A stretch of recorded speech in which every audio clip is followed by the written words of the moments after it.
First off, I want to really credit what you're about to see as a group effort.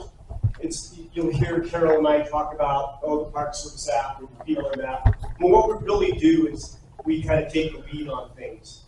And, a lot of work from interpretive review, from on-the-ground facilities, including from the association, from a host of interns. I have Riley and Megan here. Please, when you raise your hand for a question, they're going to come around and help you as we go through this presentation.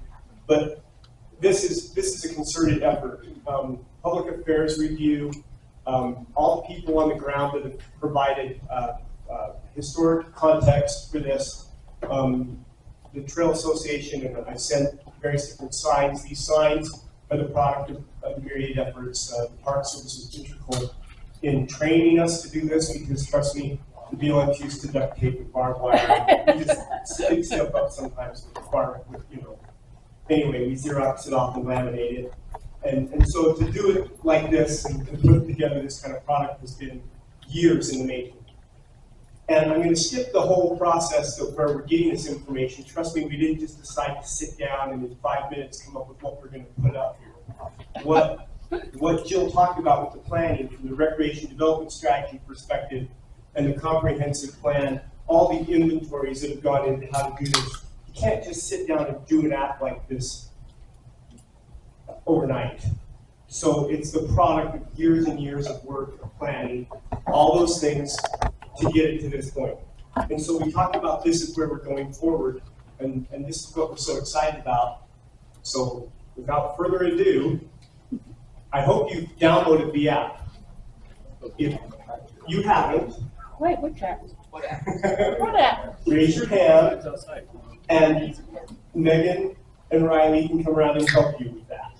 Okay, so go help them. When you see that they're done with someone else, they'll come back around. I'll give you some basic information. Go to your app store. Go to your app store and type in field maps. If you haven't downloaded it yet, you will see ArcGIS field maps and get that app. Okay? And then I'll let Riley and Megan complete that for you. So get the app on field maps. The Park Services app, Carol, that app is found if you go into the App Store and you type national places to go. National Park Service. All right. So you have to get the Field Maps app first? Yes, you have to have the Field Maps app first. What about the little thing we got from up there on the poster? Yeah, that'll work too if you've already done it. Okay, if you mark both will work, but if you haven't done it, I guess I did something different. So let me talk quickly with the few extra minutes that I have about why we chose to do what we're doing in the platform. The Park Service had chosen and had worked on the app, and we've been working on these places to go. The BLM is always developing web content and various different other things. I started in Iron County, Utah, to use the recreation and development strategies as tiered off of the comprehensive administrative strategy to do some sign plans and some route finding. We were doing all the signs with the metal steel signs and such. And then we had some interns in the Utah State office that were working in All Trails. Who's heard of All Trails? Right, okay. One of the things with All Trails is that it gives you a trail, and it gives you a line, and it gives you a dot. It's pretty static. That's pretty much. It's a wayfinder. It is downloadable, but it's only for one isolated trail. You have to download each trail, trail by trail by trail. I wanted something that would cover the entire trail. I later found that that was not possible because of the size of the trail. You can't download all 2,700 miles of the trail. It would crash your phone. But I wanted something that would allow us to integrate pictures, integrate route finding, directions, and enhance our interpretation. All Trails was not doing that. And that's when I got with our GIS folks and they said, let's just use a program that we already have paid for and that we already own, which was our GIS. So this is a GIS-based product. We've had to build out the legend and everything else for it, but we own the rights to this. It doesn't cost us anything. So that's one of the beauties of this. And it lets us run directions, and it lets us run downloadable maps for each area. So what each of you are going to have to do as this map builds out is you're going to have the field map application downloaded on your phone, and then you're going to go in and we are going to add each county, county by county, as we get it approved for the trail, into the library. And then you will choose wherever area you are or whatever area you are going to download that map. And then you can download that map and you can explore it to your own heart's content. At this point in time, we have 3 counties in the system. It's about as large a map as we can pull. But we're adding Grand County, Utah, San Juan County, Utah, Sevier County, Utah, and then we'll be moving into Iron County, Washington County, and then into New Mexico and Colorado, and then California. And then we'll get with Nevada too. I need to work on the strategies in Nevada. But without further ado, Megan, I talked too long and it froze. This is for iPad, so I don't know that. Unlock it. There we go. Thank you. So when you get to it, you're gonna type in that BLM Utah Old Spanish Trail mobile map package. Now, like I talked to you about, there's things we have to change. Like it's going to be different, and I have to make a few edited changes. But before I take you on a virtual vacation, I'm going to run you through this. All right? So when you first get in, you can just type the three dots. Okay. Now, so just to familiarize yourself with this, you can come up to the base map, you can change the base maps. I'm not going to do that in the interest of time. You can change this to hill shape. You can change this to satellite. You can change this to land status, so on and so forth. You can customize this however you like, all right? You can bookmark certain sites if you want to go back too quickly. Then there's the legend. Okay. So, without further ado, I'm going to jump into this, and one of the things we've done is we and I'm going to take you on a little sample tour here in a minute for yourself. So I'm going to ask you to do that by yourself without me talking. But we've set this up so that you can go to, let's just pretend you were to show up in Green River, Utah. So here we are in Green River, Utah, the John Wesley Powell Urban Museum. Now, we have interpretive signs there for people to download the app. They have web connection. They can do it. They're going to read a sign, just like they would here, scan it, and it's going to show their dot. From there, they can pick directions within this app and say, we want to go to X number of different places, right? And they're going to, and the sign says that. They can click here on John Wesley Powell. They can read about it. They can see a picture. If you go to attach, you'll see the picture. There's the museum. Okay, this is just a simple place. We call these our certified sites or our hubs. From that hub, then we decide, hey, we want to go over to, and I'm not going to do the directions in the interest of time, but you've all seen directions on your phone. It's basically how it works. We want to come over here to Upper Cottonwood Lodge Trailhead. Now you can see that the orange line is the Old Spanish Trail. So that hike is right on it. So you're going to know when you're on the trail and when you're off it, or just slightly next to it. All right?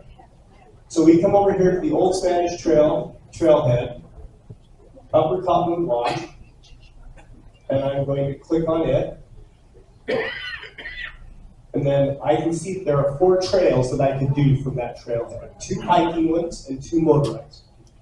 I've got a Cottonwood Wash, Cottonwood Canyon, and an upper to mid Cottonwood Wash. So I'm going to click on an upper to mid Cottonwood Wash, and it's going to highlight it. Now, if I was there, you'd see a little blue dot showing you that we were there, right? Now you start walking with your phone, it's going to show you where you are. So you could just follow the trail without any trail developed. You could be on the route that we've identified culturally. And as you're hiking, now before you do that, you're going to say, wait, I don't want to just start out. I want to get information about this hike. So I click on the trailhead, and I read, here's the history of the Cottonwood Wash, has been a well-traveled route throughout time. The Native Americans were the first, blah, blah, blah. We go through the whole thing. The Elk Mountain Mission comprised Latter Saints pass through the area, so on and so forth. Safety considerations. This trailhead is in a remote location where four-wheel drive and high clearance is needed to reach it safely. During or shortly after rainfall, the roads will be, anyway, you get all the information. Okay, and the most notable element of the trail, however, is the historic inscriptions. This is a 5-mile trail. It's lightly trafficked and fairly level. There is little shade. You see, we've gone through all of this to give you all the information you would need to approach this particular route. So now you've got all that information, you've filled up your water bottle, and you're going to go hike down. You want to do that trail.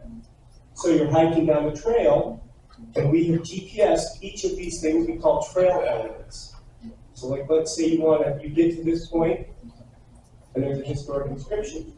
So you click on the historic inscription. It says a historic inscription written by a past traveler using black axle grease. So it likely says J.J. Rasmussen, December 14th, 90.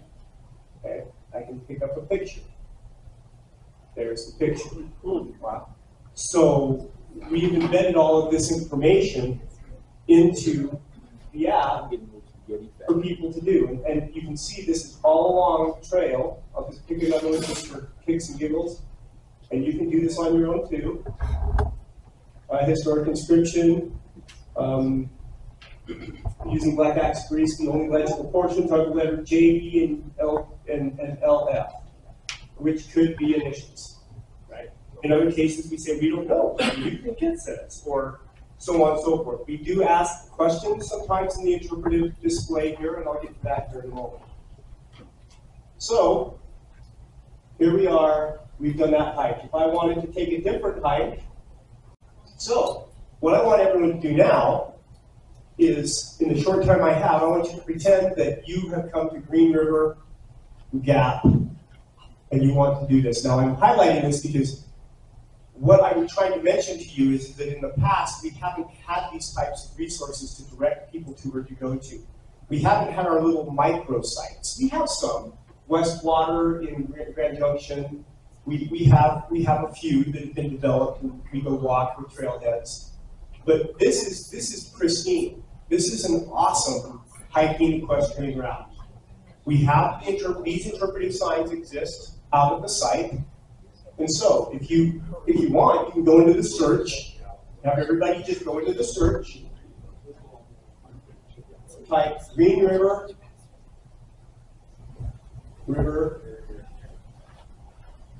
Gap. I'm going to click down here on Trailhead. Green River Gap became an alternate route for the old Spanish trail traders because of its potential water sources. It's also taken by the Lloyd expedition and possibly others. This passage through the Book Cliffs, as well as many others on the old Spanish trail in southern Utah, was first explored and used by Native Americans. The Elk Mountain Mission in 1854 traveled through this area with a Native American guide. Safety considerations. The access road to this trail is maintained and accessible to most vehicles. Access to this trailhead could become inaccessible during inclement weather. Always check weather conditions before heading out. Hiking information. Green River Gap is a 5-mile, one-way trail open to hiking and horseback riding. The trail is moderately difficult with no shade or water resources. This hike follows the Old Spanish Trail. Beyond this trailhead lies a nearly unaltered landscape. The following is the text from the Wayside interpretation at this site. And then you could read this thing about looking for water. All right? So, we also have a larger vehicle parking area for people. That's the equestrian. That's for people with equestrian horse trailers. They can go park at that particular location and click on it. So now as you're hiking, let's just go back. Let's just say, okay, I want to highlight the trail so I don't get lost. There it is. I'm going to start from my trailhead. All this is GPS, and I'm going to get to my first site. So I click it, trail trace. Looking west from this location, if you look closely, you can see historic trail trace extending up or down the hill. As you continue to hike, keep your eyes open for historic trail traces and clues from the past. Here's a picture. There's the trace. Yep. All right. So now we come back. This took me forever to get the cultural clearances. So now we keep hiking. my trail is unhighlighted because I clicked on the trail trace, but I'm going to come up here. Now I've got another trail trace. I click on the trail trace. Looking west from this location, you look closely, you can see a historic trail trace extending over a small hill in the distance. As you continue along the trail, try to imagine traveling this area in search of a water source. There's the trail trace. All right? And that's the trail you're walking on the entire time. Now, it gets a little fainter on the opposite side of the gap. Now, we get to the gap. Now, I have my theories on the gap. This is one of the fun things about this app, is it lets you kind of present different things. They don't have to be overly scholarly. We can't be like telling tall tales. But I think it's also fun to try to throw out hypotheses and different ideas. So the gap is an identifiable feature, and it was a location where travelers could gain their bearings and view the landscape ahead. I tend to think it's one of those things that say, go to the gap. This is an identifiable location. From that saddle, due west, is the river crossing. Now, if you were to say, how do I find the river crossing? Go to the gap.